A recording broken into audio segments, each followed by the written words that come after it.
झणझणीत मिसळ खायला कोणाला नाही आवडत. बरं मी म्हणाले, की ही मिसळ बनवणं अतिशय सोपं काम आहे, तर येस, अगदी नवशिकही झटपट ही मिसळ बनवून तयार करू शकता.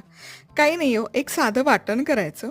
त्यामध्ये सुकं किसलेलं खोबरं, डाळवं, आलं, लसूण आणि कोथिंबीर घालून त्याची भरड काढायची.